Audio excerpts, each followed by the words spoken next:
আসসালামু আলাইকুম।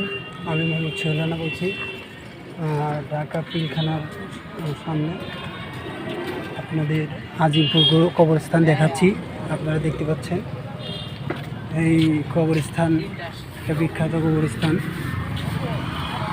ঢাকা পিলখানার সামনে 3 নম্বর গেটের সামনে এই কবরস্থান অবস্থিত। আজিমপুর, ঢাকা আজিমপুর। এখানে আপনারা দেখতেছেন যে অনেক মানুষের কবর এখানে দেওয়া হয়েছে। বুদ্ধিজীবীদের, অনেক জ্ঞানী গুণীদের, যারা বাংলাদেশের এক সময় অনেক কার্যক্রম করত, এখন তারা নেই।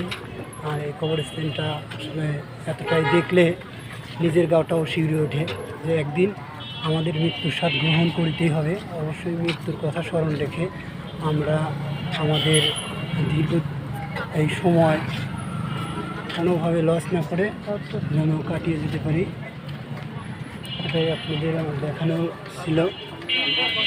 আমি যে বিজিবি গেটে 3 নম্বর গেটের সামনে আসছিলাম, বিজিবিতে অ্যাপ্লাই করেছিলাম বাংলাদেশ বর্ডার গার্ড অফিস সহায়ক পদে। এখন ভাইবা থেকে বাতিল হয়ে এইমাত্র আমি বের হলাম। আপনাদের ছোট্ট একটা ভিডিও শেয়ার করলাম। আপনারা দেখবেন এবং কি মৃত্যুর কথা স্মরণ করবেন বারবার। কুলহু নাফসু যায়কাতুল মউত, মৃত্যুর স্বাদ গ্রহণ করতেই হবে।